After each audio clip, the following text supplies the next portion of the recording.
മുഖ്യമന്ത്രി ചർച്ചകൾക്ക് പിന്നാലെ കോൺഗ്രസിൽ മന്ത്രിസഭാ ചർച്ചകളും തകൃതിയായി നടക്കുകയാണ്. ഒരു പൊട്ടിത്തെറി കഴിഞ്ഞില്ല, വീണ്ടും മാലപ്പടക്കത്തിന് തീ കൊളുത്തു. മന്ത്രിപദത്തിന് അവകാശവാദവുമായി ഒരു ഡസനിലേറെ MLA-മാരാണ് രംഗത്തെത്തിയിരിക്കുന്നത്. യുവാക്കൾക്കും വനിതകൾക്കും കൂടുതൽ പ്രാതിനിധ്യം വേണമെന്നാണ് ആവശ്യം. സാമുദായിക സമവാക്യവും പ്രവർത്തന മികവും പരിഗണിക്കും. മുഖ്യമന്ത്രി ഉൾപ്പെടെ 11 പേരായിരിക്കും കോൺഗ്രസിൽ നിന്ന് മന്ത്രിമാരാവുക. സ്പീക്കർ, ചീഫ് വിപ്പ് പദവികളും കോൺഗ്രസിൽ നിന്നായിരിക്കും. റോഷിപാലുണ്ട് കൂടുതൽ വിവരങ്ങളുമായി. റോഷിപാൽ, മുഖ്യമന്ത്രി പദത്തിന് വേണ്ടിയിട്ടുള്ള പോരും പടക്കവും പ്രതിഷേധവും ഇതുവരെ കഴിഞ്ഞിട്ടില്ല. ഇനിയിപ്പോൾ മാലപ്പടക്കത്തിനാണോ തിരികൊളുത്താൻ പോകുന്നത്? ഇനിയിപ്പോൾ മന്ത്രിമാരെ തീരുമാനിക്കുമ്പോൾ ഓരോ നേതാക്കൾക്കും ഓരോ MLA-മാർക്കും അവരവരുടേതായ താല്പര്യങ്ങൾ, ഒപ്പം നിൽക്കുന്നവരുടെ താല്പര്യങ്ങൾ ഇതൊക്കെ പരിഗണിക്കേണ്ടി വരില്ലേ? അരുൺകുമാർ, അങ്ങനെയാണ്. കാരണം മുഖ്യമന്ത്രി ചർച്ച ഏതാണ്ട് അന്തിമഘട്ടത്തിലാണ്. കാരണം അവരുടെയൊക്കെ അഭിപ്രായം രേഖപ്പെടുത്തി കഴിഞ്ഞു. ഇനി പന്ത് ഹൈക്കമാൻഡിന്റെ കോർട്ടിലാണ്. രാഹുൽ ഗാന്ധിയും സോണിയാഗാന്ധി അടക്കമുള്ള നേതാക്കൾ അതിലെടുക്കുന്ന തീരുമാനമൊക്കെ നിർണായകമാണ്. ഇതോടെ പിന്നെ ഇനി മന്ത്രിസഭയിൽ ആരൊക്കെ വേണമെന്നതിനെ കുറിച്ചുള്ള ചർച്ചകളാണ്. 11 മന്ത്രിമാർ, അത് മുഖ്യമന്ത്രി ഉൾപ്പെടെയാണ്. അതിനു പുറമെ 2 ക്യാബിനറ്റ് റാങ്കിലുള്ള പദവി കൂടിയുണ്ട്. അതൊന്ന് സ്പീക്കറാണ്, രണ്ടാമത്തേത് ചീഫ് വിപ്പാണ്. ചീഫ് വിപ്പിന് വേണമെങ്കിൽ ക്യാബിനറ്റ് പദവി നൽകാൻ കഴിയും. ആ 2 പദവി അടക്കമാണെങ്കിൽ 13 ക്യാബിനറ്റ് റാങ്ക് പദവികളുണ്ടാകും. ആ പദവികൾ ലക്ഷ്യമിട്ടുള്ള ചരടുവലികളാണ്. ഇതിൽ ഉറപ്പായും മന്ത്രിസഭയിൽ ഉണ്ടാകാൻ സാധ്യതയുള്ള ചിലരുണ്ട്. അതിലൊന്ന് രമേശ് ചെന്നിത്തല, VD സതീശൻ, K മുരളീധരൻ, സണ്ണി ജോസഫ് എന്നിവരാണ്. അവർ ഏത് മന്ത്രിസഭയായാലും അവർ 4 പേരും ഉറപ്പായിട്ടും ഉണ്ടാകും. പിന്നീട് സാധ്യതകളാണ്. AP അനിൽകുമാറും ഏതാണ്ട് 99% മന്ത്രിസഭയിൽ ഉണ്ടാകും. കാരണം KC വേണുഗോപാലിന്റെ വിശ്വസ്തനാണ്.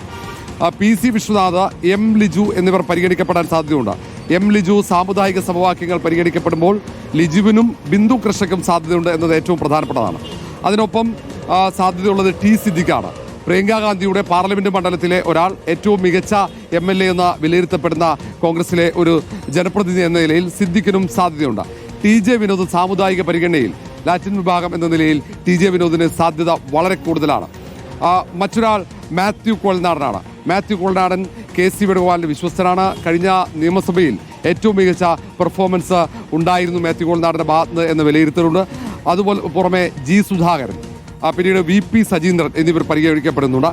ചാണ്ടി ഉമ്മൻ പരിഗണിക്കപ്പെടുന്ന ഒരാളാണ്. ഓർത്തഡോക്സ് വിഭാഗം എന്ന നിലയിൽ ചാണ്ടി ഉമ്മന് സാധ്യത വളരെ കൂടുതലാണ്. റോജി M ജോൺ പരിഗണിക്കപ്പെടുന്നവരിൽ ഒരാളാണ്. നേരത്തെ KPCC അധ്യക്ഷ പദവിയിലേക്കും KC വേണുഗോപാൽ വിഭാഗം ഉയർത്തിക്കാട്ടിയ പേരുകളിലൊന്നാണ്. പക്ഷേ റോജി M ജോണിന് KPCC അധ്യക്ഷ പദവിയിൽ വരുന്നതിനേക്കാൾ കൂടുതൽ താല്പര്യം മന്ത്രി പദവിയിലാണെന്ന് അഭ്യൂഹങ്ങളുണ്ട്.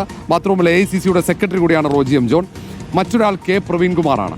K പ്രവീൺകുമാറിനെ പരിഗണിക്കണമെന്ന ആവശ്യം ശക്തമാകുന്നതിൻ്റെ കാരണം കോഴിക്കോട് ചരിത്രത്തിലില്ലാത്ത വിധത്തിൽ UDF-ന് മുന്നേറ്റമുണ്ടായി. 14 നിയമസഭാ മണ്ഡലങ്ങളിൽ 13 ചരിത്രത്തിൽ ആദ്യമായിട്ടാണ് കോൺഗ്രസും UDF-ഉം വിജയിക്കുന്നത്. ഈ സാഹചര്യത്തിൽ DCC അധ്യക്ഷൻ എന്ന നിലയിൽ പ്രവീൺകുമാറിനെ പരിഗണിക്കണമെന്ന ആവശ്യമാണ് മുന്നോട്ട് വെക്കുന്നത്.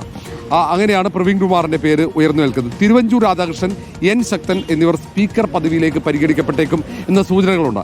കാരണം സ്പീക്കർ പദവിയിലേക്ക് പരിഗണിക്കപ്പെടുക പൊതുവെ ഏറ്റവും പരിചയസമ്പത്തുള്ള മുതിർന്ന നിയമസഭാംഗമായിരിക്കും. അങ്ങനെയെങ്കിൽ തിരുവഞ്ചൂർ രാധാകൃഷ്ണൻ ഇറക്കി വിടാൻ സാധ്യതയുണ്ട്. ശക്തനും സാധ്യതയുണ്ട്. ഏതായാലും യുവാക്കളടക്കം, അതിൽ രമ്യ ഹരിദാസ് ഉൾപ്പെടെയുള്ള പല ആളുകളും, പുതുമുഖങ്ങൾ, അവരൊക്കെ മന്ത്രിസഭയിലേക്ക് ഇടം പിടിക്കാനുള്ള ശ്രമം പല കോണുകളിൽ നടത്തുന്നുണ്ട്. അപ്പോൾ പല ഭാഗത്തും ഏതാണ്ട് ഒരു ഡസനിലേറെ, ഏതാണ്ട് 13 ക്യാബിനറ്റ് റാങ്കാണ്. ആ 13 ക്യാബിനറ്റ് റാങ്കിന് നമ്മളിപ്പോൾ കണക്ക് പരിശോധിക്കുമ്പോൾ തന്നെ ഏതാണ്ട് 10-16 പേർ അതിന് ചരടുവലി സജീവമാക്കിയിട്ടുണ്ട്. ഇനിയുള്ള മണിക്കൂറുകളിൽ കോൺഗ്രസിനകത്ത് ഏറ്റവും സജീവ ചർച്ചയായി മാറുന്നത് മന്ത്രിസഭയിൽ ആരൊക്കെ ഉണ്ടാകും. കാരണം മുഖ്യമന്ത്രി ചർച്ചയ്ക്ക് ഇനി ഒട്ടും സാധ്യതയില്ല. കാരണം എല്ലാം ഹൈക്കമാൻഡിന്റെ കോർട്ടിൽ എത്തിക്കഴിഞ്ഞു. ഇനി ഹൈക്കമാൻഡ് തീരുമാനിക്കും. ആ ചർച്ചയുടെ ഭാഗമാവുക പരമാവധി വർക്കിംഗ് കമ്മിറ്റി അംഗങ്ങൾ മാത്രമാണ്. അതുകൊണ്ട് അതിന് പുറത്തുള്ള മറ്റുള്ളവർ MLA-മാരടക്കം മന്ത്രിമാരാകാനുള്ള അവസരം തേടി അവർ ശ്രമം തുടരുകയാണ്. അതിന് സാമുദായിക സമവാക്യങ്ങൾ, പ്രാദേശികമായ പരിഗണനകളൊക്കെ ഘടകമാകും. Arun, thank you. ഇപ്പോൾ വിവരങ്ങൾ നൽകിയത് റോഷിപാലാണ്. അപ്പോൾ പ്രിയപ്പെട്ട പ്രേക്ഷകർ, ഒരു ഡസൻ നേതാക്കളുണ്ട് കേട്ടോ. ചെറുപ്പക്കാരുടെ പേരുകളൊക്കെ വന്നു കഴിഞ്ഞാൽ നമ്മുടെ ചാണ്ടി ഉമ്മൻ നല്ല കാൻഡിഡേറ്റാണ്, എന്താ സംശയം?